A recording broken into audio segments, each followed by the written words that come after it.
والسلام على خير خلقه وأشرفه وبريته سيدنا ومولانا أبي القاسم محمد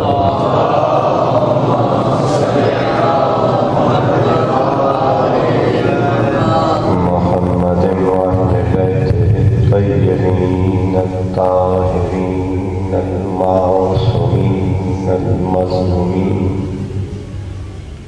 ولعن الله على أعدائهم أجمعين يوم العداء ولا يوم الدين. وأما بعد فقد قال الله تعالى في كتابه المجيد والفرقانه الحميد قوله الحق وقوله الصادقين. بسم الله الرحمن الرحيم. اذكروا نعمة الله عليكم وميثاقه الذي وثقكم به إذ قلتم سمعنا وأطعنا واتقوا الله إن الله عليم بذات الصدور. صلوات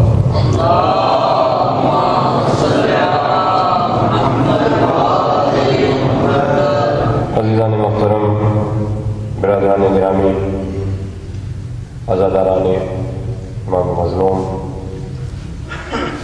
سلسلہ مجالس کہ آج نئی گفتگو آپ کے پاکیزہ اذان کو نظر کر رہا ہوں. مسجد باب العلم I8 اسلام آباد سے یہ ہماری مسلسل گفتگو آیہ معاہدہ کی 7ویں آیت کی ذیل میں رہی، جس میں کردگار حکم دے رہا ہے کہ ذکر کرو میری نعمت کا جو میں نے تمہیں عطا کی، یاد کرو وہ عہد جو میں نے تم سے لیا، اور جب تم نے کہا ہم نے سنا ہم اطاعت کریں گے. پروردگار کہہ رہا ہے تقوی اختیار کرو، اللہ سے ڈرو، اور اللہ خوب جانتا ہے جو تمہارے دلوں میں. میں دعا گو ہوں اپنے بھائی علی میاں کے لیے تشریف لائے ہیں اور مولا کے فضائل و مسائل پڑھ رہے ہیں، ذمہ داریاں نبھا رہے ہیں، اور اپنی اس تمام ینگ جنریشن سے امید رکھتا ہوں کہ امام مظلوم نے جو چراغ گل کر کے امامت کا چراغ روشن کیا ہے، اس امامت کے چراغ کو منور رکھو گے. یہ امانت ہے تمہارے امام کی، یہ امانت ہے اللہ اور اس کے رسول کی. عرش پہ دی تو امانت خدا تھی، غدیر میں دی تو امانت رسول تھی، اور کربلا میں دی تو امانت امام ہے. اس امانت سے جتنا باخبر رہنا ضروری ہے، اتنا ہی اس پر لوگوں نے وار کیے. ابلیسیت اسی کا نام ہے کہ تمہارے ہاتھ میں نام اسلام رہ جائے مگر اس سے وہ پھل لے لیا جائے جو مشیت الہی ہے. اسی لیے اللہ نے بھی فیصلہ کیا کہ میں تم سے اعمال سے زیادہ اس نیت کا طالب ہوں جس نیت میں خالق کی رضا چھپی. کبھی بھی میں کسی عمل کو سبک نہیں سمجھتا، اور نہ ہی کوئی مولا کا چاہنے والا کسی واجبات الہیہ کو سبک سمجھ سکتا ہے. اگر کوئی ایسا کرتا ہے تو اس نے حقیقتاً ولایت کو نہیں سمجھا. مگر وہ جو مصلی کی زینت بنا اور مصلی پر ظاہری عمل تو اس کے پاس رہ گیا، مگر وہ نیت اس کے ہاتھ سے جاتی رہی کہ جس نیت میں صاحبان صراط مستقیم کا دامن تھامنا ناگزیر تھا، جس کے لیے اللہ نے تمہیں صاحب انعام دیا اور تمہیں حکم دیا کہ ذکر کرتے رہو میری نعمت کا، تاکہ یاد رہے کہ نعمت کہتے کسے ہیں۔ انسان جب نعمت سے بے بہرا ہو جاتا ہے تو پھر جہالت کے اس اندھیرے میں سفر کرتا ہے جہاں اس کو یہی سجائی نہیں دیتا کہ منزل کہاں ہے۔ اور میں نے مسلسل کہا ہے، اللہ نے انسان کو اشرف المخلوقات بنایا، اور اشرف المخلوقات کو وہ اس منزل پر دیکھنا چاہتا ہے کہ جو جانوروں سے بدتر نہ ہو۔ تمہارے عقل و شعور کو ادراک دیا، ادراک کے بعد خالق نے تمہیں اپنی معرفت کے سفر پہ طلب کیا، اور ہم نے گفتگو کی کہ معرفت عطا کرنا اسی خالق کی ذمہ داری ہے جس نے ہمیں پیدا کیا۔ ہم خالق کی معرفت حاصل کریں ہم پر واجب نہیں ہے، ہمارے پروردگار پر واجب ہے کہ وہ خود اپنی معرفت کرائے، اپنی پہچان کرائے، اور اسی لیے اس نے 1,24,000 انبیاء بھیجے۔ اس نے کتابیں، صحیفے اور اپنے انبیاء کے ساتھ اپنی تکمیل نعمت کو امامت کے ذریعے مکمل کیا کہ امامت کے ذریعے اس نور میں داخل ہو جاؤ جہاں جہالت انسان سے دور ہو جاتی ہے۔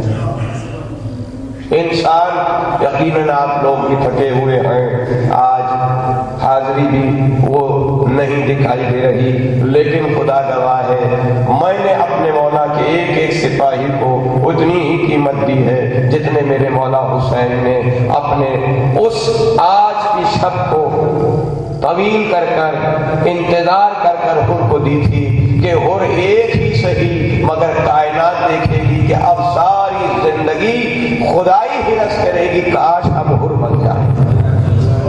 یہ حر بننا سب کے نصیب میں نہیں ہوتا۔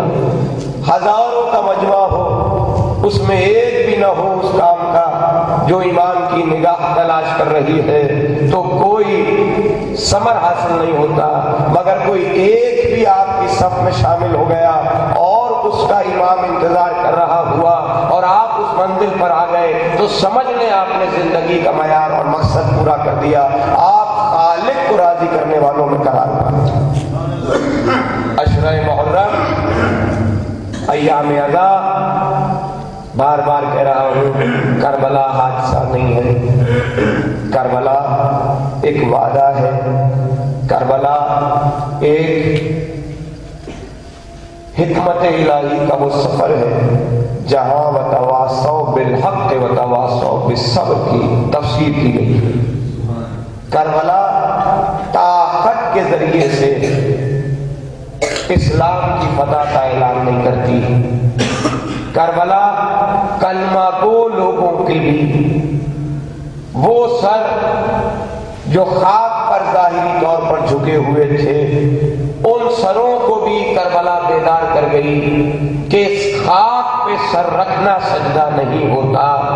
لا الہ کے معنی یہ نہیں ہے کہ تم سارے معبود کا انکار کرو اور اپنی نفسانی خواہش کے ذریعے سے کوئی سفر شروع کر دو۔ لا الہ اس بات کی دلیل ہے کہ کوئی بھی معبود نہیں ہے، یہاں تک کہ میرا نفس بھی اس قابل نہیں ہے کہ میں اس کی معرفت حاصل کر سکوں، مگر اللہ، مگر اللہ۔ اور جب اللہ کہا تو پھر اللہ جو دیتا جائے اسے لیتے رہنا چاہیے۔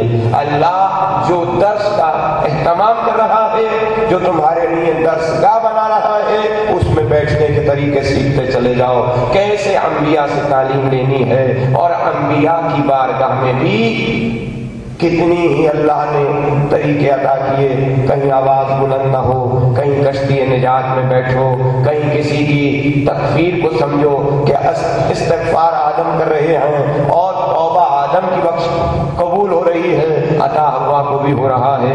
تو عزیزان محترم، ہماری زندگی کا سفر امامت کو سمجھنا، امامت کے ساتھ وابستگی اور امامت کو اس طرح اپنے سینے سے لگا کے رکھ کے چلنا کہ محشر میں جب ہمیں ہمارے امام کے ساتھ ندا دی جائے تو ہم اپنے امام سے اتنے باخبر ہوں کہ ہماری نگاہیں اپنے امام کو تلاش کریں. اور کل یقیناً ہم نے غازی ابوالفضل عباس کے فضائل و مصائب پڑھتے ہوئے ذکر کیا تھا. محبت کا طریقہ سکھایا میرے غازی نے. جب تک خوشبوئے حسین کو نہیں پایا، جب تک لمس حسین ابن علی کو نہیں پایا، اپنی آنکھوں کو نہیں کھولا، اپنے ہاتھوں کو اپنے امام کے گلے میں حائل نہیں کیا، اپنی مادر گرامی سے بھی شیر حاصل نہیں کیا. یہ غازی عصمت کی منزل پہ اس طرح نہیں ہے جیسے امام ہے. مگر ہم جیسے انسانوں کے لیے مشکل کشا نے ایک مشکل کشائی کے لیے عباس جیسا فرزند دیا کہ شاید تم ہمیں اس اتباع اور اطاعت کی منزل پہ دیکھو تو یہ کہہ دو کہ آپ معصوم تھے، آپ اطاعت اور اتباع کی وہ منزل حاصل کر سکتے تھے. مگر مشکل کشا نے اپنے گھر سے عباس جیسا فرزند دیا اور بتایا یہ معصوم نہیں ہے مگر تربیت وہ حاصل کی ہے جو تربیت ناگزیر ہے. یہ آغوش ہے. ام البنین میں آیا تو ماں نے جو سکھایا وہ طریقے سیکھے. ام البنین کون ہے؟ علی کی وہ زوجہ کہ جو دروازے پر اگر عقد کر کے آتی ہیں، عقد ہونے کے بعد دروازہ مولا کائنات پر پہنچتی ہیں تو دروازے ہی پر ٹھہری ہوئی ہیں. اس لیے ٹھہری ہوئی ہیں کہ بتانا چاہتی ہیں کہ میں حسن و حسین کو، زینب و کلثوم کو یہ بتا دوں کہ میں ان کی ماں بن کر نہیں آئی، میں ان کی کنیز بن کر آئی ہوں. اور جب تک وہ اجازت نہیں دیں گی میں اپنا قدم دہلیز پہ نہیں رکھوں گی. یہ کمال آداب و بندگی سکھائے تھے ام البنین نے، جس کا اثر تھا کہ عباس ایک لمحے میں شجاعت کا پیکر بھی دکھائی دیتا ہے اور دوسرے ہی لمحے میں صبر کی وہ تصویر بھی دکھائی دیتا ہے کہ انسان دنگ رہ جاتا ہے کہ اتنی قوت و طاقت کو کس طرح اطاعت مولا میں صرف کر کے چلا. کیا شان بندگی ہے غازی کی کہ اطاعت کی اس منزل پہ دکھائی دیتا ہے کہ اگر مولا نے اجازت نہیں دی تو بازو بھی کٹا دیے. مگر بعد از شہادت بھی مجھ جیسے تم جیسے انسانوں کے لیے صراط مستقیم وضع کر گیا. عباس کے میں مسائل کے جملے نہیں دے رہا مگر بتانا چاہتا ہوں، اپنی نسلوں کو یہ خبر دینا چاہتا ہوں کہ میرا غازی نوک نیزہ پہ بلند نہیں ہوا. کیوں نہیں ہوتا؟ ثانی زہرا کا حجاب حائل ہے، بے حجابی کی وجہ سے غازی اس محل پہ نہیں ہے. نوک نیزہ پہ نہ ٹھہرا مگر اس کے سر کو گھوڑے کی گردن میں ڈالا گیا. مگر اس مقام پر بھی غازی اپنے ہاتھوں کے بغیر ماتم حسین کرتا ہوا چلا. اور روایتیں کہتی ہیں جیسے جیسے گھوڑا چلتا تھا ویسے ویسے میرے غریب مولا کا سر کبھی سمو سے ٹکراتا تھا، کبھی زمین کربلا سے شام تک خط کھینچتا جاتا تھا. شاید میرا غازی تمہیں بتانا چاہتا تھا کہ دیکھو میرے مقتدی سے کوئی صراط مستقیم نہ چھین لے. میں اپنے امام کے پیچھے پیچھے صراط مستقیم بناتا جا رہا ہوں. میں سید سجاد کے پیچھے اپنے مقتدیوں کو دیکھنا چاہتا ہوں کہ اطاعت کی منزل پر صبر کے ساتھ ایسے گزر جاؤ کہ جہاں اختیار دکھانے کی منزل آئے وہاں اختیار بھی دکھا سکو، اور جہاں صبر کے ساتھ تلقین حق کرنا ہو وہاں صبر کے ساتھ تلقین حق بھی کر سکو. یہ کمال اطاعت و اتباع دیکھنے کے بعد بھی میری نسلوں کو یہ خبر نہ ہو کہ مجھے تفریق عبادت کیسے کرنی ہے، مجھے شعور بندگی کیسے حاصل کرنا ہے. یقین جانو کتاب سے علم نہیں ملتا، مدرسوں سے علم نہیں ملتا، یونیورسٹی سے علم نہیں ملتا. علم اس نیت کے ساتھ جڑا ہوا ہے جہاں انسان فقر کی منزل پر آ جائے، اپنے آپ کو عاقل نہیں فقیر سمجھے در آل محمد کا، اور کتاب کھولے بھی تو وہی یا علی کہہ کر جو خالق نے قرآن کے دیباچے میں قرار دیا کہ تمام قرآن بسم اللہ سے شروع کرو، اور بسم اللہ کی بات علی کی طلب کا نام ہے۔ علی کو آواز دو اور علی کی استعانت کے ساتھ قرآن کھولو تو الف لام میم سے والناس تک فلاح کا سفر مل جائے گا۔ اور اگر الف لام میم بھی سمجھ نہیں آیا اور والناس تک ٹھہرے رہے، انسانیت ہی کے دائرے میں ٹھہرے رہے، تب بھی اللہ کہتا ہے یہ خسارے میں رہ جائیں گے۔ کیوں خسارے میں رہ جائیں گے؟ مسلسل گفتگو کی ہے کہ انسان خسارے سے نہیں نکلتا مگر یہ کہ ثابت کرے اپنا ایمان، کل ایمان کے در پر بیٹھنے کا طریقہ سیکھے، آداب سیکھے۔ فطرت انسانی کو اتنا کمزور رکھا، انسان کو اتنا کمزور پیدا کیا کہ انسان خود کوئی کام اپنے ظاہری وجود میں آنے کے بعد نہیں کر سکتا۔ اور اسی انسان کو جب علم دینا چاہا تو مجھے بتاؤ سب سے پہلے کیا تم نے کتاب کھولی؟ کیا سب سے پہلے تم نے کسی مدرسے میں داخلہ لیا؟ نہیں، اللہ نے عین فطرت کے مطابق تمہیں تعلیم سے بہرمند کیا، تعلیم دینے والی ماں کو تمہارے ساتھ رفیق کیا، ایسی ماں جو شفقت کے ساتھ تمہاری تربیت کرتی ہے، جس نے تمہاری اس غوغا کو، اس رونے کے طریقے کو بھی پہچانا کہ بچے نے کیا طلب کر رہا ہے۔ ابھی تم حرف ادا نہیں کر سکتے تھے مگر اللہ نے تمہاری ماں کو یہ قدرت دی کہ وہ تمہارے رونے سے پہچان لیتی تھی کہ اس وقت اسے بھوک لگ رہی ہے، اس وقت اسے ٹھنڈ لگ رہی ہے، اسے اس وقت اس چیز کی حاجت ہے، اور تمہاری ماں تمہارے گریے ہی سے تمہاری طلب کو مٹانے والی بنی۔ یہ کون سا طریقہ تعلیم ہے؟ یہ خالق کیا بتا رہا ہے کہ تمہیں میں کتاب دوں گا، تمہیں حرف دوں گا؟ نہ تمہیں حرف دیا، نہ تمہیں کتاب دی، بس تمہیں ایک ایسی ذات سے وابستہ کیا جو تمہاری تربیت کے لیے ناگزیر تھی۔ یہ نعمت کے سفر کو اگر سمجھ گئے تو صاحبان انعام سمجھ آ جائیں گے، اگر ماں باپ سمجھ آ گئے تو پھر وہ مولائے متقیان سمجھ آ جائے گا کہ جو ملائکہ کا بھی معلم ہے، جو انبیاء کا بھی معلم ہے۔ اور خود میں نے امام صادق علیہ السلام کی اس روایت کو پڑھا،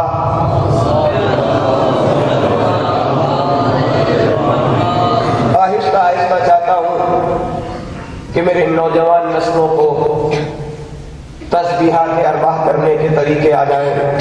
تسبیح جب پڑھو تو یہ مت سمجھ کے پڑھنا کہ سبحان اللہ تمہیں ہر فن کسی نے دے دیا تھا۔ یہ خاص درد ہے محمد و آل محمد کا کہ اللہ کو کوئی پہچان نہیں سکتا تھا۔ محمد و آل محمد کے نور کو دیکھ کر لوگوں نے سمجھا تھا کہ یہی خدا ہے، تب کہیں جا کر یہ تسبیحات ظہور پذیر ہوئی۔ ان تسبیحات سے محمد و آل محمد نے اپنے آپ کو چھپایا اور خالق کو عیاں کیا۔ مگر تم ان تسبیحات میں اگر ایسے کھو گئے کہ آل محمد ہی سمجھنا ہے، کوئی حرف تمہیں کسی معلم نے نہیں دیا، جہاں نطق ملتا ہے وہ آل محمد کا صدقہ ہے، جہاں حرف ملتا ہے یہ آل محمد کا صدقہ ہے۔ کوئی کائنات کی نعمت نہیں ہے جب تک در مولا سے وابستگی ثابت نہ کرے، اسی در کا صدقہ ہے۔ مولا فرماتے ہیں ہم عرش پہ تھے اور نور کی صفت، نور کی طرح سے منور تھے، ہمارے نور کو دیکھ کر آنکھیں خیرہ ہوتی تھیں، اور اللہ نے ہماری تخلیق کے بعد انبیاء کو خلق کیا، ملائکہ کو خلق کیا، اور جب اللہ نے ملائکہ کو خلق کیا تو ملائکہ نے جب آنکھ کھولی تو ان کی نگاہ ہمارے نور پر پڑی۔ جب انہوں نے ہمارے نور کو دیکھا تو ان کے ذہن میں خیال آیا کہ یہی ہمارا خالق ہے، یہی ہمارا پالنے والا معبود ہے، یہی ہماری تخلیق کی منزل کا شاہکار ہے جس نے ہمیں خلق کیا۔ عزیزان محترم، میں یہ نہیں کہتا کہ انہوں نے خلق نہیں کیا، میں تو یہ سمجھتا ہوں کہ جہاں بھی انسان یہ شعور پیدا کر لے کہ کائنات کا کوئی کام امر کے بغیر نہیں ہوتا اور امر بغیر اولی الامر کے حویدہ نہیں ہوتا، اس وقت تک انسان انسان کامیاب نہیں ہوتا۔ میرے مولا فرماتے ہیں ملائکہ نے نگاہوں کو جب کھولا تو انہیں ہمارا نور نظر آیا، اور جب انہوں نے ہمارے نور کو دیکھا تو انہوں نے سمجھا یہی خدا ہے۔ جب انہوں نے یہ گمان کیا کہ یہ خدا ہے، تب ہم نے پہلی تسبیح ادا کی، ہم نے کہا سبحان اللہ۔ کون کہہ رہا ہے؟ نور محمد و آل محمد کہہ رہا ہے۔ کس سے کہہ رہا ہے؟ ان ملائکہ سے کہہ رہا ہے جنہیں تم عصمت کی منزل پہ رکھتے ہو، جنہیں تم معصوم سمجھتے ہو، جو خطا کرنے سے بہت دور ہے، مگر خدا کی قسم جس نے خطا سے بچا لیا اسے آل محمد کہتے ہیں۔ اس سے پہلے کہ ملائکہ ان کو خدا کہتے، انہیں معبود سمجھتے، آل محمد نے تسبیح کر کے کہا سبحان اللہ، اللہ سبحان ہے اس ذہن اور وہم اور قیاس سے جو تو نے اپنے ذہن میں پیدا کیا، میں اللہ نہیں۔ گویا نور محمد و آل محمد نے توحید بچانے کے لیے پہلی تسبیح، پہلا ذکر کیا اور بتایا کہ ملائکہ پہچانے کہ میں خدا نہیں، اللہ میں نہیں، سو اللہ سبحان ہے اس چیز سے کہ اسے دیکھا جا سکے، وہ دیکھا نہیں جا سکتا۔ اب ملائکہ نے کہا وہ دیکھا نہیں جا سکتا، تو یہ کتنے بڑے ہیں؟ اگر اللہ نہیں ہے تو یہ کتنے بڑے ہیں؟ جیسے ہی ان کے ذہن میں یہ خیال آیا کہ وہ کبریائی کی طرف ہمیں لے گئے، ہم نے کہا اللہ اکبر۔ کون بتا رہا ہے اللہ اکبر؟ محمد و آل محمد بتا رہے ہیں۔ مجھے تمہیں کسی اور نے نہیں بتایا، تمہیں قرآن بھی بعد میں ملا، اور قرآن بھی تمہیں نبی کی زبان سے ملا۔ ذات مولا بتا رہی ہے، یہ اس منزل پر جب معراج کا واقعہ سنایا ہے، اور میرے مولا نے معراج کے واقعے پر سوال کیا تھا نبی سے کہ یا رسول اللہ، یہ جو آپ معراج پر گئے، آپ نے نماز پڑھائی، آپ نے انبیاء سے مصافحہ کیا، کیا آپ جبریل سے افضل ہیں؟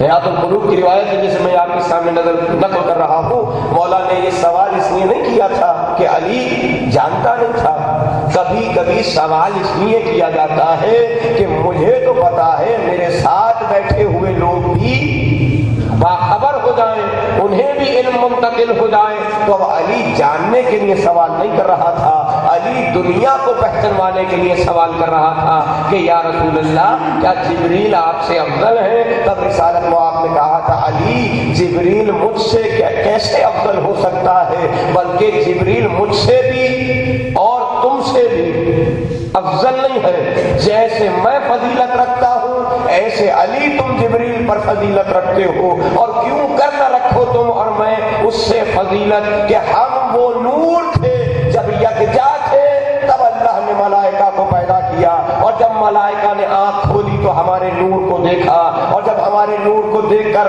ان کے ذہن اور دماغ میں یہ بات آئی کہ یہ اللہ ہے، ہم نے انہیں تسبیح و تقدیس سکھائی، ہم نے بتایا اللہ سبحان ہے، اللہ اکبر ہے۔ تو اب جب اللہ اکبر کہا تو فرشتوں نے پہچانا اللہ سبحان بھی ہے، دیکھا نہیں جا سکتا، اللہ بڑا بھی ہے، مگر کتنا بڑا یہ پتہ نہیں چل رہا۔ تو اب یہ سوچ رہے ہیں، یہ سوچتے ہیں کہ اللہ بڑا ہے، اللہ سبحان ہے، تو شاید یہ اللہ کے شریک ہیں۔ اب شرکت ذہن میں آ رہی تھی ملائکہ کے، ملائکہ یہ سوچ رہے تھے کہ یہ آل محمد خدا کے شریک ہیں۔ تب مولا فرماتے ہیں ہمارے نور نے تسبیح کی کہ اللہ پاک ہے، جس چیز سے تم یہ سوچ رہے ہو، گمان کر رہے ہو، یہ پریشان ہی تھے کہ اللہ پاک بھی ہے، بڑا بھی ہے، لا شریک بھی ہے، تو اللہ یہ اللہ نہیں ہے کون؟ تو ہم نے کہا لا حول ولا قوت الا باللہ، یعنی ہمیں جو طاقت دیکھ رہے ہو، ہمیں جو اختیار دیکھ رہے ہو، یہ اختیار ہی اس کی کبریائی کے لیے کافی ہے کہ وہ دکھائی بھی نہیں دیتا، وہ شریک بھی نہیں ہے، وہ سبحان ہے تمام صفات سے، مگر اس نے ہمیں اتنا قوی بنایا ہے کہ ساری قوتیں اس کی ہیں، حویدہ ہم سے ہو رہی ہیں۔ کہ لا حول ولا قوت الا باللہ، جس وقت ملائکہ نے ہماری اس تسبیح کو سیکھا اور سنا کہ تمام قوت و اختیار اس کا ہے مگر یہاں دکھائی دے رہا ہے، تب ملائکہ کے ذہن میں یہ خیال آیا اللہ سبحان بھی ہے، اللہ شریک بھی ہے، اللہ بڑا بھی ہے، اللہ قادر مطلق بھی ہے، مگر اللہ چاہتا ہے کہ ان کے ذریعے سے اطاعت کی جائے، ان کے ذریعے سے اس کا تقرب حاصل کیا جائے۔ بس جب ملائکہ اس منزل پہ پہنچے کہ انہیں یہ ادراک حاصل ہو گیا کہ اللہ نے ہمیں اپنی قربت کی منزل دکھانے کے لیے، ہمیں صاحب صراط مستقیم بنانے کے لیے، ہماری اطاعت کے ذریعے اپنی اطاعت کرانے کے لیے خلق کیا، جیسے ہی ملائکہ کے ذہن میں یہ بات آئی ہم نے کہا الحمدللہ، حمد ہے اس پروردگار کی جس نے ہمارے ذریعے ان کی ہدایت کی۔ تو اب کوئی پوری الحمد پڑھے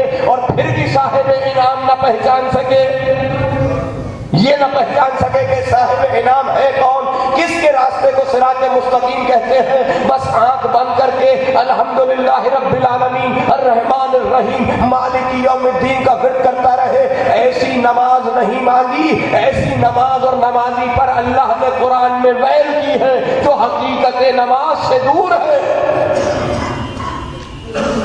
یقین کے ساتھ کھڑے ہو جاؤ کہ تمہیں خدا کے قرب کی منزل نہیں مل سکتی جب تک کہ محمد و آل محمد نہیں ملیں، اور جب محمد و آل محمد مل جائے تو انہیں کبھی چھوڑنا مت، پھر کبھی ان میں امتیاز نہ کرنے کھڑے ہو جانا کہ یہ افضل ہے یا یہ افضل ہے۔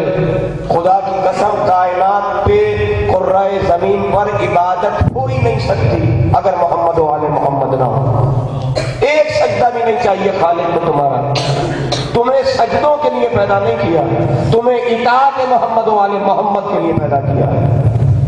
جب تک اللہ کے ان نمائندوں کی اطاعت نہیں کرو گے خدا راضی نہیں ہوگا، اور خدا کو راضی کرنا ہے تو اس مسمى کو پہچانو جو اسم سے افضل ہے۔ اور میں نے اشارتاً کہا تھا جو لکھے ہوئے اسم پر اپنا قدم رکھ دے، لا الہ الا اللہ محمد الرسول اللہ پہ جب علی بلند ہوا تھا تو یہ کلمے کی پرواز ہے، یہ شجرہ طیبہ ہے۔ اسی شجرہ طیبہ کو پہچانو جس کی اصل زمین میں ہے مگر فرق آسمان میں ہے۔ اس ولایت کو پہچاننے کے لیے عقیدہ چاہیے، درد چاہیے، گمان نہیں، شک نہیں۔ اور آسانی سے اپنے بچوں کو اکثر سمجھایا ہے اور پھر سمجھا رہا ہوں، ماں حرف کی منزل پہ سمجھ نہیں آتی، پانی حرف کی منزل پہ سمجھ نہیں آتا، پیاس حرف کی منزل پہ سمجھ نہیں آتا۔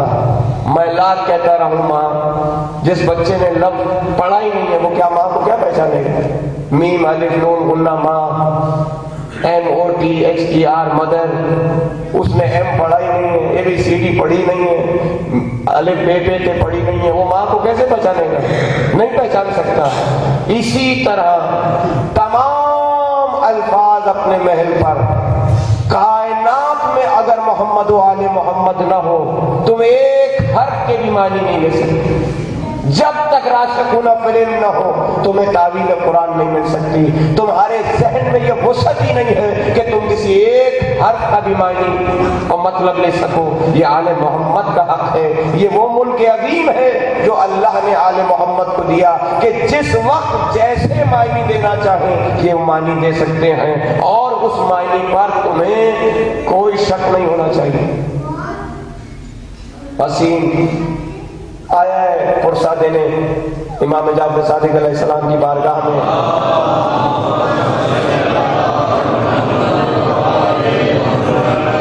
کس امام کا پرسہ دینے آیا ہے؟ امام باقر علیہ السلام کا۔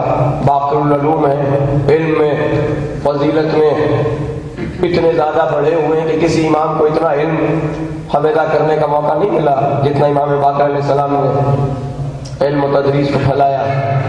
آپ نے حدود کعبہ و حرم، حدود حج کو معین کیا، اس سے پہلے حدود بھی معین نہیں تھیں، مگر عزیزان گرامی میں اکثر کہتا ہوں واجبات الہیہ کا منکر نہیں ہوں، مگر سمجھانے کے لیے کہتا ہوں کہ کبھی کبھی بغیر حدود کے بھی عبادت ہو جاتی ہے۔ اور امام جعفر صادق علیہ السلام سے کسی نے پوچھا تھا کہ مولا نماز کی کتنی حدود ہیں؟ میرے مولا نے فرمایا تھا 4000 حدود ہیں نماز کی، مگر ان کے بارے میں سوال نہیں ہوگا۔ نماز میں تمہاری نیت کے حوالے سے جو خاص اہتمام ہے، اگر وہ کھو گیا تو پھر پکڑ ہی پکڑ ہے، باقی تو تمہاری جو حالات ہیں وہ تو میں اگر پھیلاؤں گا تو مجلس پھیل جائے گی، اور آج شب عاشور ہے، میں زیادہ بحث میں نہیں جانا چاہتا، مگر اپنی اس نوجوان نسل کو کنکلوژن یہ بات دینا چاہتا ہوں کہ اسم سے بلند ہو جاؤ، اسم سے بلند ہو کر فکر کی منزل پر آؤ۔ میرے مولا کے سامنے پرسہ دینے آیا ہے، کہتا ہے فرزند رسول آپ کو آپ کے اس بات کا پرسہ دینے آیا ہوں کہ جس نے جب جہاں جس منزل پر کہا قال رسول اللہ تو کوئی اس سے سوال نہیں کرتا تھا کہ مولا راوی کون ہے، روایت کہاں سے لی ہے، آپ نے یہ جو قال رسول اللہ کہا یہ کس ترتیب سے لیا ہے۔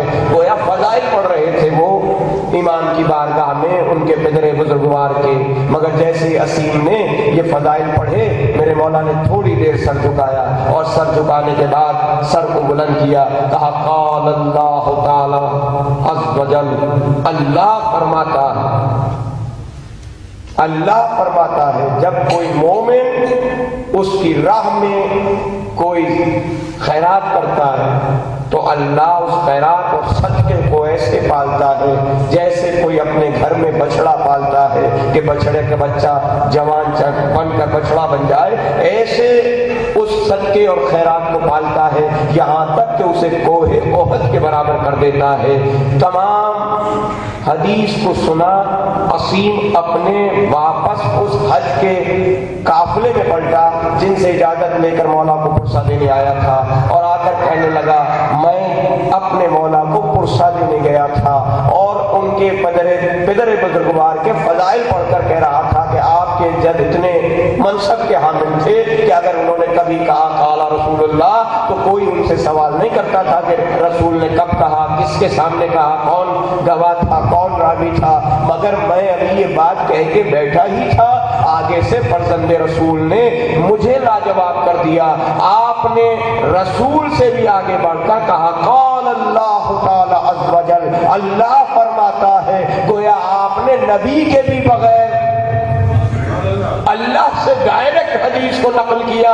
میں کہوں گا یہ ہے محمد و آل محمد۔ کبھی اس بحث میں مت پڑھو، یہ سبق پڑھانے کے لیے سکھانے کے لیے آل محمد نے تھوڑے سے حدود کو ثابت کیا ہے، ورنہ نبی نے کہا کہ نہیں کہا اولنا محمد، اوسطنا محمد، وآخرنا محمد، وکلنا محمد، یہ سب کے سب صادق ہیں، ان کی صداقت میں شک مت کرنا۔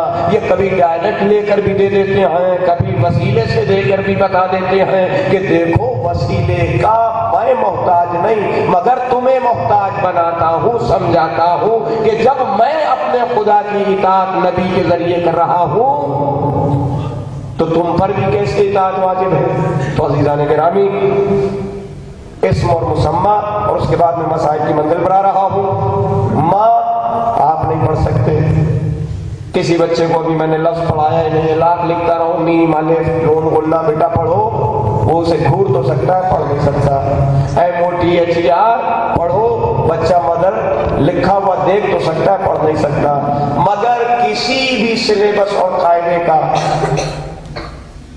پڑھنے والا ہو، ابھی اس نے مکتب میں داخلہ نہیں لیا، کسی بھی گروہ کے قبیلے کی ماں کو لے آؤ، بچوں کو سامنے بٹھاؤ، ہر بچے کی ماں کو سامنے سے گزارو، جیسے ہی کوئی بچے کی ماں سامنے آئے گی، بچہ دیکھتے ہی کوئی کہے گا ماں، کوئی کہے گا مدر، کوئی کہے گا آپ، جتنے ماما یعنی نام بدلے ہوئے ہوں گے، مسمى ایک ہوگی، ماں ہی ہوگی۔ محمد و آل محمد کے نام بدلے ہوئے ہیں مگر یہ سب کلنا محمد کی منزل پر۔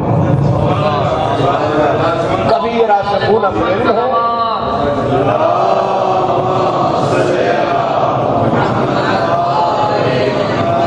کبھی یہ راسخون فی العلم ہیں، کبھی یہ ولی ہیں، کبھی یہ تمہاری شفاعت کی ضامن ہیں، کبھی یہ مصدق رسول ہیں، کبھی یہ صاحب صراط مستقیم ہیں۔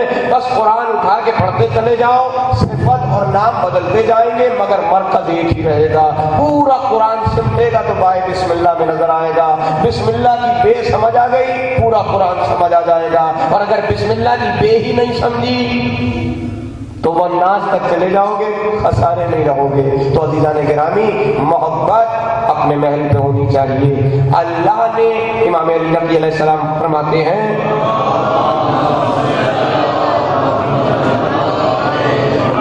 اللہ نے جب کائنات کو خلق کیا، مولا فرماتے ہیں اللہ کی دو مشیتیں، دو ارادے ہیں، ایک ارادہ حتمی ہے، ایک ارادہ عظمی ہے۔ ایک مشیت عظمی ہے، ایک مشیت حتمی ہے۔ مولا فرماتے ہیں اللہ نے جو حتمی ارادہ کیا ہے، جو حتمی مشیت کی، وہ محمد و آل محمد سے تعلق رکھتی ہے، اور جو عظمی ہے وہ میرے اور تمہارے ساتھ تعلق رکھتی ہے۔ اور مولا فرماتے ہیں جس ارادے میں اللہ چاہے کہ اس میں تغیر نہ ہو وہ حتمی ہے، اور اس میں مخلوق کو دخل اندازی کا حق نہیں دیتا، اور جس کو اس نے عظمی قرار دیا وہ چاہتا ہے کہ مخلوق ایسا کرے مگر اسے مجبور کر کے وہاں نہیں لاتا کہ جہاں پھر ان کی سزا و جزا کا ان پر الحاق نہ ہو سکے۔ تو اب عزیزان محترم، کربلا حقوق بندگی کی وہ منزل ہے جہاں اللہ نے ارادہ حتمی کو ارادہ عظمی کے سامنے رکھا کہ میرا ارادہ یہ ہے کہ خلیفہ میں بناؤں گا، نائب میں بناؤں گا، یہ فقط اور فقط میرا حق ہے۔ یہ حتمی ارادہ ہے میرا کہ حسین سے ہٹ کر خلافت کہیں نہیں جائے گی۔ تاریخ میں ایک عجیب شور اٹھایا کہ دو شہزادوں کی جنگ تھی۔ ارے بھائی، دو شہزادے کہاں رہے؟ اگر علی کی زندگی میں ہوتا، اگر امیر شام کی زندگی میں ہوتا تو میں کہتا دو شہزادوں کی جنگ ہے، مگر یہاں تو دونوں شہزادے ایک منصب الہی کی مسند پر ہے اور ایک منصب دنیا کی ظاہری مسند پر ہے۔ یہ دونوں شہزادے نہیں ہیں، ایک خلافت دنیاوی کا حامل ہے، ایک خلافت الہی کا حامل ہے۔ خلافت الہی سے بیعت مانگی جا رہی ہے اور حسین بتا رہے ہیں تو جو مانگ رہا ہے یہ ارادہ حتمی ہے، اس ارادے میں تغیر نہیں رکھا۔ اتنا خالق نے سمجھایا تھا کہ دیکھو آدم اس جنت میں رہو، جہاں جی چاہے کھاؤ پیو، مگر اس شجر کے قریب نہ جانا۔ یہ شجر ہے کون؟ پھر امام باقر علیہ السلام فرماتے ہیں وہ شجر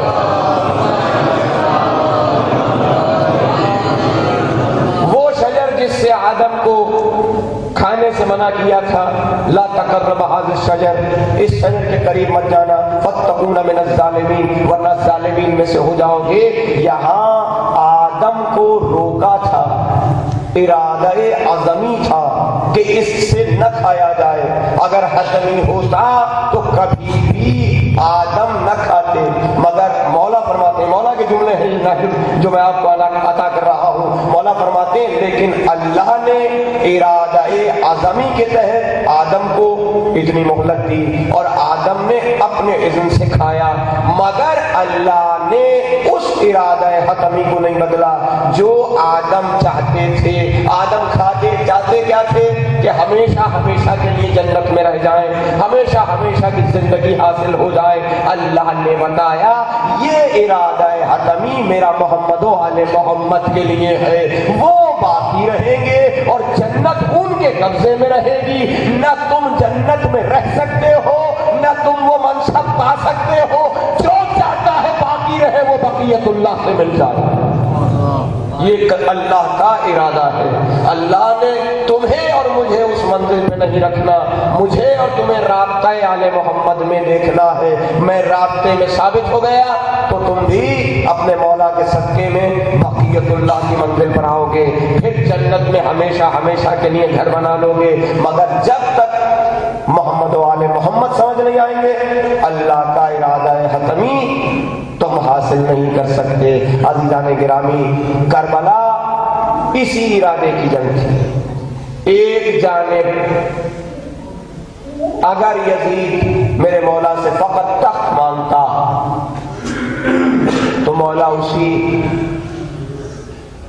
بھائی کے برادر ہیں جس نے سلو کر کے تخت بھی دیا تھا، میرے مولا اسی باپ کے بیٹے بھی ہیں جس نے خلافت پر اس وقت تک قدم نہیں رکھا، ظاہری خلافت پر، جب تک کہ ان کے اپنی عبا پیروں میں آنے لگی، گردن میں عبا گھسیٹی جانے لگی، تب جا کر علی نے امت کی خواہش پر مسند خلافت پر، ظاہری خلافت پہ قدم رکھا، ورنہ علی تو مسند ظاہری کے باوجود نہ ہونے کے باوجود ان لوگوں کی مشکل کشائی کرتے رہے کہ جو علی کو مشکل کشا مان کر کم از کم بلاتے تو تھے۔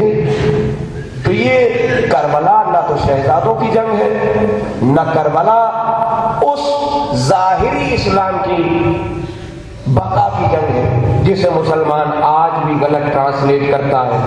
اور میں بار بار کہتا ہوں حسین بچ گیا سب کچھ بچ جائے گا، اور اگر حسین کو نہیں بچایا اور کچھ اور بچانے کی کوشش کرو گے، خدا کی قسم مقصد کربلا یہ ہرگز نہیں تھا۔ مقصد کربلا فقط اور فقط امامت کو آشکار کرنا تھا کہ امامت کا منصب سمجھ جائے دنیا کہ امامت کے بغیر زندگی ہے، کوئی معنی نہیں ہے زندگی کے، کوئی عبادت نہیں مانگ رہا خالق تم سے۔ اگر امامت پر آنچ آ رہی ہو تو میں نے بحث کرتے ہوئے بتایا حقوق اللہ ساقط ہو جاتے ہیں حقوق العباد کے مقابلے میں، حقوق العباد ساقط ہو جاتے ہیں حقوق النفس کے مقابلے میں، اور حقوق النفس ساقط ہو جاتے ہیں حقوق اولاد النفس کی حفاظت کے لیے۔ گویا اللہ نے تم پر جو شریعت واجب کی ہے اس شریعت کا سفر بھی عبادتوں کی صورت میں ہو یا رابطے کی صورت میں ہو، اللہ سے ٹوٹ کر، ظاہری طور پر کہہ رہا ہوں ٹوٹ کر، تمہیں شک ہوتا ہے نماز توڑتے ہوئے، مگر یہ نماز اللہ سے رابطے کو توڑ دی نہیں ہے۔ جب اس نماز ہی میں تم اپنے امام سے رابطہ رکھتے ہو تو وہی حقیقی رابطہ الہی ہوتا ہے، مگر ہماری نیت کچھ اور ہے، خالق کا ارادہ کچھ اور ہے۔ اسی لیے میں نے پہلی مجلس میں اپنے نوجوان نسلوں کو حسین کا پشت رسول پر بیٹھنا سمجھایا تھا کہ حسین جب تک اپنی مرضی سے نہیں اترے اس وقت تک سجدہ طویل رہا، ایک ولی دوسرے ولی کو سجدہ کر رہا تھا اور تیسرا ولی تقرب کو سمجھا رہا تھا کہ میری ہی نیت کے ذریعے سے تقرب حاصل ہوتا ہے۔ ہم نے محبت کے اس سفر کو طے کرنا ہے، ہم نے اپنی نسلوں کو بتانا ہے کربلا حادثہ نہیں ہے۔ آج کی شب جسے تم شب عاشور کہتے ہو، یہ شب عاشور وعدہ وعید کی وہ منزل ہے کہ جب میرا مولا، میں نے ذکر کیا تھا، مدینے سے جب نکلا تو ام سلمہ نے روکنا چاہا، نانی نے روکنا چاہا، مگر حسین نے عرض کربلا کو بلند کر کے کربلا کے واقعات کو نانی کی نگاہوں میں سامنے پیش کیا، اور نانی نے نگاہوں پر ہاتھ رکھ لیا کہ جاؤ حسین جاؤ، اگر وعدہ دام ہے، جانا ناگزیر ہے تو نانی تمہیں رخصت کرتی ہے۔ تو عزیزان محترم، کربلا حادثہ نہیں ہے۔ ایک تو یہ ذہن سے نکال دو کہ کربلا حادثہ نہیں ہے۔ کربلا، پھر کہہ رہا ہوں، تم جنت کے لیے نہیں آئے ہو، تم فرش ادا پر جنت لینے نہیں آئے، تمہارا مقصد فقط گریا کر کر جنت لینا نہیں ہے۔ کربلا صرف آنسو بھی نہیں مانگتی، کربلا آنسوؤں کے ساتھ وہ رابطہ مانگتی ہے کہ جہاں انسان اس لیے نہیں رو رہا کہ میرا امام ظلم کے ساتھ شہید ہو گیا، گریا اس بات کا ہے جو اللہ کی نعمت تھی اسے دنیا میں نہیں سمجھا. اور یہی جناب یعقوب نے یوسف کے بارے میں گریہ کرتے ہوئے کہا کہ جب نعمت نگاہوں سے اوجل ہو جائے تو دور یہ نعمت پر گریہ بری بات نہیں ہے. کیوں دور یہ نعمت پر گریہ کرتے ہیں اور اس ایمان کے ظہور کی دعا کرتے ہیں جو آج بھی ہماری کم عقلی کی وجہ سے پردے میں بیٹھا ہوا ہے. جس دن ہم نے اپنے کانسیپٹ کو اس منزل پر لا کے کھڑا کر دیا جہاں ذکر نعمت بھی ہو جائے اور نعمت کی دوری پہ گریہ بھی ہو جائے اور اس نعمت کے ظہور کے لیے دعا بھی ہو جائے, اس دن امام ظہور کرے گا. اس دن تمہارے مولا تمہارے سامنے اس طرح نصرت کرنے آئیں گے کہ جس نصرت کو تم تڑپ رہے ہو. پھر ہم لہو امام مظلوم کا بھی انتقام لیں گے, پھر ہم اپنی شہزادی کی بے حجابی کا بھی انتقام لیں گے. ارے مختار تم نے اپنا حق ادا کیا مگر آج بھی میرا امام اشک رو رہا ہے. میں نے کہا اشک رو رہا ہے میرا امام, آج بھی میرا آقا اس بات کا انتظار کر رہا ہے کہ جلد مجھے اذن ظہور ملے اور میں اصحاب وفا کے ساتھ خون امام مظلوم کا انتقام لوں, نعمت کے نہ سمجھنے والوں کی گردنیں اڑاؤں. وہ جو نعمت کے بارے میں بار بار اپنی طرف سے نعمت کے معنی دیتے ہیں انہیں سمجھا سکوں کہ جس نے نعمت کو بدلا وہ بھی تہی تیو ہوگا. سب سے بڑی نعمت صرف اور صرف امامت. امامت کے صدقے میں پورا دین ہے. اور اپنے امام سے محبت کرنے والے جوانوں, کبھی نماز قضا نہ ہو, کبھی روزہ نہ چھوٹے, کبھی وہ صحیح وہ نیکی تم سے دور نہ ہو جو تم میں امام دیکھنا چاہتا ہے. اور میں یہ اس لیے کہتا ہوں کہ جیتی ہوئی جنگ ہار جاتے ہیں ہم اگر ہم اطاعت کا دعویٰ بھی کریں اور مصلی پہ کھڑے دکھائی نہ دیں. جنگ جیتنی ہے ہمیں, ہم نے مصلی خالی نہیں چھوڑنا. ہم نے اس وادی اس جنگ احد سے فتح اور شکست کے معنی لیے تھے جہاں نبی نے یہ بتایا تھا چاہے جیتو یا ہارو اس مقام سے مت ہٹنا. اور جیتی ہوئی جنگ ہم صرف اس لیے ہار گئے تھے کہ اصحاب رسول نے اس مقام کو چھوڑ دیا تھا جہاں نبی نے کھڑا کیا تھا. میں اپنے جوانوں کو نماز پڑھانا چاہتا ہوں مگر امامت کا مقابلہ کرا کے نہیں, امامت کی محبت میں کر کے اس جگہ کھڑا کرنا چاہتا ہوں کہ تم مصلی پہ یہ سوچ کر کھڑے ہو کہ اگر مصلی خالی رہا تو یہیں صراط مستقیم پر ابلیس آ کر بیٹھے گا, یہیں سے تمہیں اغوا کرے گا اور تمہیں نعمت سے دور کر دے گا. لہذا جب تم شیطان پر لعنت بھیجو تب بھی پتا ہو کہ کس پر لعنت بھیج رہے ہو, اور جب نعمت کا ذکر کرو تب بھی پتا ہو کہ کسے بلا رہے ہو.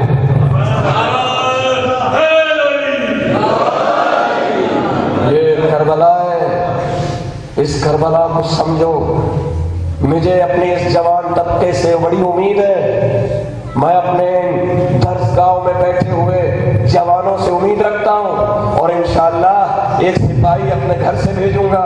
اللہ نے چاہا تو اجتہاد کی منزل تک لے کے جاؤں گا کہ یہ اجتہاد کرے اور پڑھ کر آئے اور اس مقام پر کھڑا ہو جہاں مولا محراب میں ویسا سپاہی دیکھنا چاہتے ہیں جیسا ان کی خواہش ہے. محراب سے دوری کوئی معنی نہیں رکھتی مگر محراب میں رہ کر نعمت سے دوری یہ بہت معنی خیز ہے. یہ بہت بڑا المیہ ہے کہ تم محراب میں کھڑے ہو اور نعمت کے معنی نہیں پتا. ذکر علی علی بہت کرتا ہے, ارے اللہ کہہ رہا ہے یہ علی علی کرو, اس لیے کہ جب علی کی محبت پیدا ہوگی انسان بعمل بن جائے گا, بشعور بن جائے گا, محبت پیدا ہو جائے گی. چراغ گل کیا میرے مولا حسین نے, جو جانا چاہتا ہے چلا جائے. جنت دکھا دی میرے حسین نے, قصر دکھا دیے میرے مولا حسین نے. کتنے گئے جانتے تھے امام نور کا محتاج نہیں ہوتا, ایمان کی نگاہوں سے کبھی انسان اوجل نہیں ہوتا. جو میرے قلب کی نیت جانتا ہے اسے دھوکہ نہیں دیا جا سکتا. مگر تاریخ لکھتی ہے اسی شب عاشور جب چراغ دوبارہ روشن ہوا تھا اصحاب نے تلواریں اپنی گردن پہ رکھی ہوئی تھیں. فرزند رسول زہرا کے لال ایک دفعہ تو ایسا کیا مولا دوبارہ نہ کیجئے گا، حکم کریں تو اپنی گردن کاٹ کر آپ کے پیروں میں ڈال دیں، آپ کے قدموں میں ڈال دیں۔ میں کہوں گا مولا اتنے پیارے اصحاب آپ کو ملے ہیں، آپ نے خود کہا کہ جیسے اصحاب مجھے ملے، نہ میرے نانا کو ملے تھے، نہ میرے بابا کو ملے تھے، نہ میرے بھائی کو ملے تھے، اور آج بھی دنیا کسی اور کے لیے نہیں کہتی فاضا فوزا نظیمہ، فقط حسین کے اصحاب کے لیے پڑھتی ہے۔ اور میں تاریخ میں وہ واقعات نہیں دکھا سکتا کہ صرف ایک ہر نہیں بنا، پتہ نہیں کوئی یہودی تھا مسلمان بنا، کوئی ڈاکو تھا مولا کی محبت میں کربلا کے بن میں آ گیا، مگر ایسے انمول خزانے کا حصہ بن گئے کہ آج بڑے بڑے علماء دعا کرتے ہیں کاش ہم کربلا میں ہوتے، کاش ہم اس منزل پہ ہوتے۔ یہ ایک لمحہ بڑا قیمتی ہے، اس ایک لمحے میں جہاں انسان کے دل میں شک آتا ہے، اس سے تم نے نجات حاصل کرنی ہے، تم نے واجبات الہیہ کو ادا کرنا ہے، مگر وابستگی امام کے ساتھ۔ عزاداروں، یہ میرا مولا سید سجاد مدینے سے بیمار نہیں چلا تھا، میرا مولا سید سجاد کڑیل جوان 34 برس کا ایسا جوان تھا عباس، اور اس کے ساتھ ساتھ میرا یہ سید سجاد اس عالم جوانی میں شباب میں کربلا میں آئے ہیں جہاں خواہش یہ تھی کہ کل جنگ کی اجازت ملے تو کل ایسے جنگ لڑیں گے، مگر جب شب عاشور ہوئی نا تو میرے مولا سید سجاد کو لے کر اپنے خیمے میں بیٹھے۔ مولا حسین نے سجاد سے پوچھا، سجاد جی بابا بیٹے کل کربلا کے بن میں 2 جہاد ہوں گے، ایک جہاد اکبر ہوگا، ایک جہاد اصغر ہوگا، میرے لال کون سا جہاد کرو گے؟ عزادار و سید سجاد نے سر جھکا کے کہا، بابا اولاد اکبر ہوں تو جہاد بھی اکبر کروں گا، بڑی اولاد ہوں تو جہاد بھی بڑا کروں گا۔ جب وعدہ لے لیا نا عزاداروں تو ایک دفعہ سید سجاد نے کہا، بابا اتنا بتا دیں کہ جہاد اصغر کیا ہے، جہاد اکبر کیا ہے۔ عزاداروں بس اتنا سننا تھا۔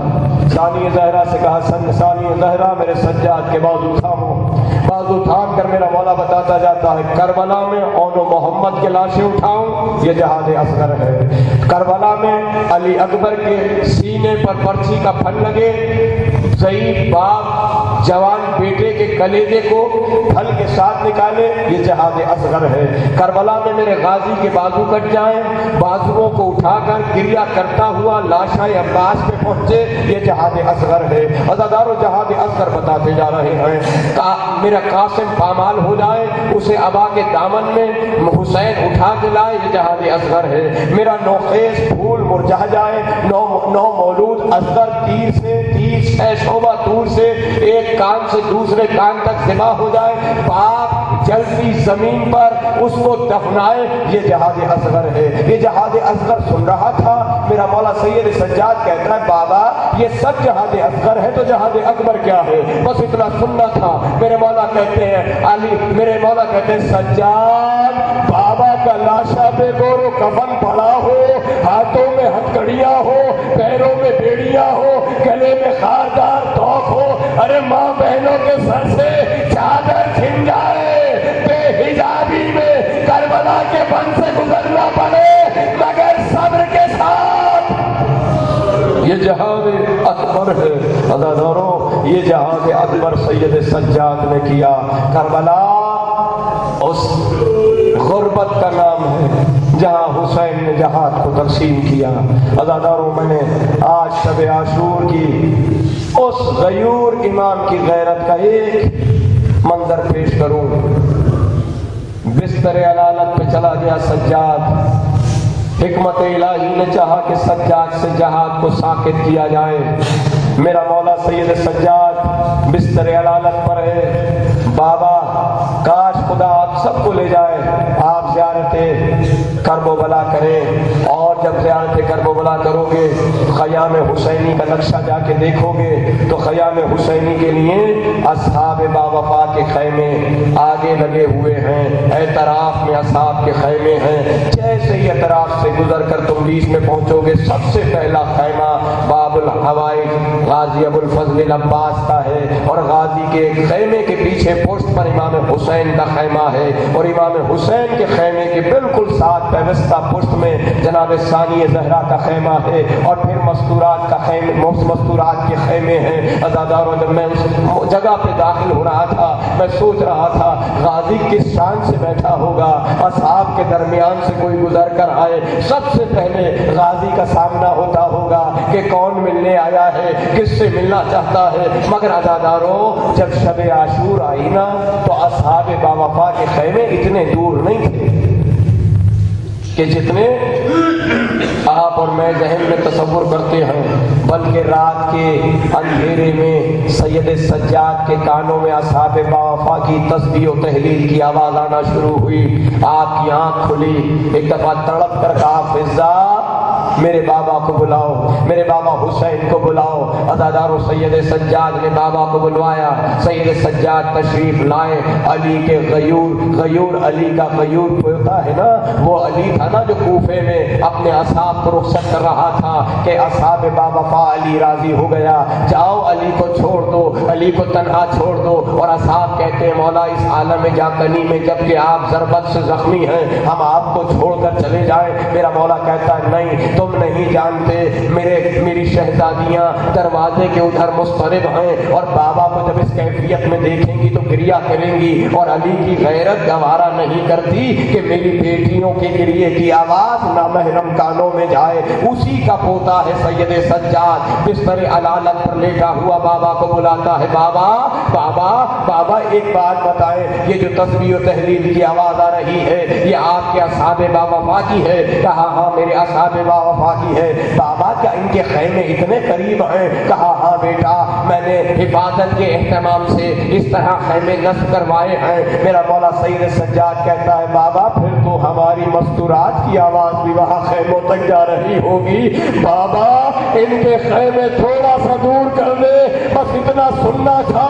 حسین نے کہا بیٹا سجاد، آج امامت کی ہماری آخری رات ہے، آج خیمے وہیں رہنے دو جہاں لگے ہیں، کل کے بعد جو خیمہ جہاں چاہے لگا دینا، مگر میں کہوں گا سجاد جب کل آئے گی تو کوئی خیمہ نہ ہوگا، ارے ماں بہنوں کے سر پہ چادر نہیں ہوگی۔ بس عزادارو، میرا غیور امام اپنے بابا سے وصیتیں کر رہا ہے، بابا کی وصیتیں سن رہا ہے۔ عزاداروں وہ منزل آئی، صبح عاشور ہوئی، بس آج جس شہزادے کی مجھے شہادت پڑھنی ہے وہ شہادت پڑھ کے اجازت لے لوں گا۔